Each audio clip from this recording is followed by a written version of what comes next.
कैसे बचा जाए रोगों से।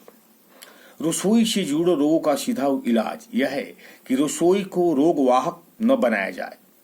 कहने का तात्पर्य है कि रसोई को पूरी तरह से कीटाणु रहित हवादार बनाया जाए। आप रसोई के स्वास्थ्य का ध्यान रखेंगे तो रसोई आपके स्वास्थ्य का ध्यान रखेगी। अब सवाल उठता है कि क्या रसोई से जुड़ी सभी आधुनिक सुविधाओं को अलविदा कर दिया जाए, या क्या संभव है कि रसोई पक्के और कुछ जले नहीं? ऐसा संभव नहीं है।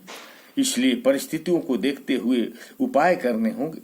पहली बात तो यह है कि रसोई को हवादार बनाया जाए। रसोई में घिच पिच कम की जाए। मोटर चालित उपकरणों का कम से कम प्रयोग किया जाए। किसी एक ऐसे उपकरण को निरंतर न चलाया जाए बल्कि उसमें एक अंतराल दिया जाए।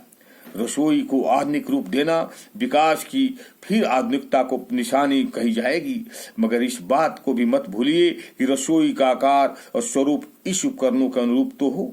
रसोई का छोटा होना और बंद होना अधिक उपकरणों की जगह कतई नहीं है।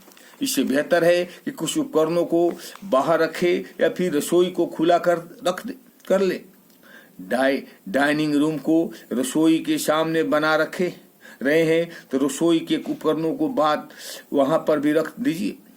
रसोई में एडजस्ट फैन लगाइए या चिमनी लगाइए, इससे कम से कम धुआं तो बाहर जाएगा। कूड़ेदान को रसोई के स्थान न दे।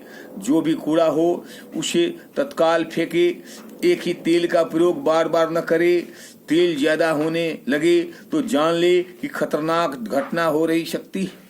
खाद्य पदार्थों को कम जलाएं। जलने से उसकी गैस और गंध बाहर भी विदा कर दे। इसके अलावा रसोई में भी अधिक हरियाली लाई जा या प्रदूषण को हलाल भी पी जाएगी। अपनी रसोई को एक स्वस्थ और प्रदूषित रहित रसोई बनाए। आखिर सवाल सेहत का है। ओम शांति। अच्छा लगे तो लाइक करें और सब्सक्राइब